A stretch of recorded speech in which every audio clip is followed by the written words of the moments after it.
สบายดีท่านผู้ชมพบกันในมื้อนี้เฮามาทำความรู้จักเกี่ยวกับรถเมล์ด่วนไฟฟ้า BRT ขึ้นตื่น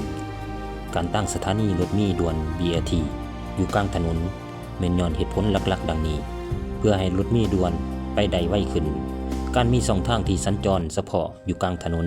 ช่วยให้รถเมล์ BRT หลีกเลี่ยงการติดขัดของรถอื่นๆซึ่งช่วยให้รถเมล์ไปถึงจุดหมายปลายทางได้ไวขึ้นและรักษาตารางเวลาได้อย่างมีประสิทธิภาพเพื่อความปลอดภัยของผู้โดยสารสถานีที่อยู่กลางถนนมักจะมีขัวลอยหรือสะพานลอยทางยางใต้ดินเชื่อมต่อกับทางยางเทิงถนนซึ่งช่วยลดความเสี่ยงของการเกิดอุบัติเหตุจากการข้ามถนนเพื่อให้รถเมล์เข้าออกจากสถานีได้ง่ายการมีสถานีอยู่กลางถนนช่วยให้รถเมล์สามารถจอดและออกจากสถานีได้ง่ายซึ่งเฮ็ดให้การบริการรถเมล์ด่วนมีความสะดวกสบายและว่องไวขึ้นถึงแม้นว่าจะมีความยุ่งยากในการข้ามทางแต่การวางแผนแบบนี้แม้นมีจุดประสงค์เพื่อเฮ็ดให้การเดินทางโดยรถเมล์ด่วน BRT มีความว่องไวและประสิทธิภาพสูงขึ้นดังนั้นเพื่อเฮ็ดให้รถเมล์ด่วนเป็นทางเลือกที่ดีในการเดินทางและพัฒนาระบบข้ามทางที่สะดวกและมีความปลอดภัยกว่าเดิมจึงเป็นสิ่งสำคัญเพื่อเฮ็ดให้ระบบ BRT สามารถเฮ็ดเวียกได้อย่างเต็มที่มันควรมีองค์ประกอบหลักดังนี้ 1. เส้นทางเฉพาะรถเมล์มันแม่นหัวใจหลักสำคัญของระบบ BRT การมีเส้นทางเฉพาะจะช่วยให้รถเมล์สาม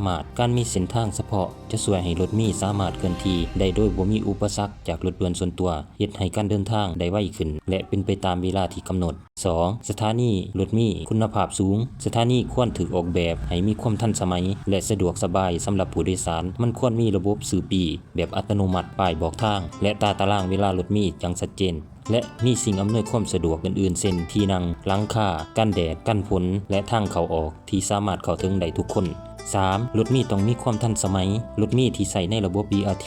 ควรเป็นรถเมล์ที่มีขนาดใหญ่สามารถบรรจุผู้โดยสารได้หลายและมีเทคโนโลยีที่ทันสมัย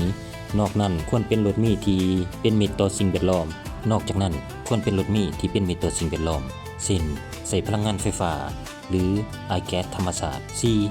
ระบบปีและการเก็บปีที่มีประสิทธิภาพระบบปีควรง่ายต่อการใช้งานและเก็บเงินได้ไวเช่นการใส่บัตร Smart Card หรือ QR Code การจ่ายเงินก่อนขึ้นรถเมล์จะช่วยลดเวลาการจอดที่สถานีประโยชน์ของระบบ BRT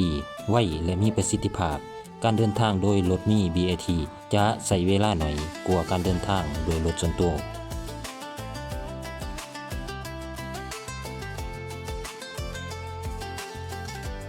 การเดินทางโดยรถเมล์ BRT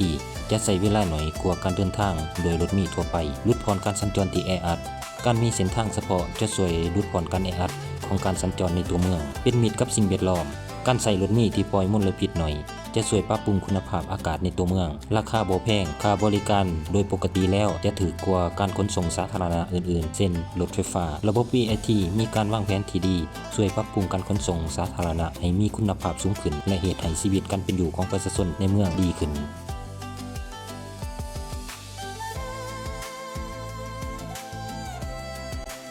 โครงการรถเมล์ด่วน BRT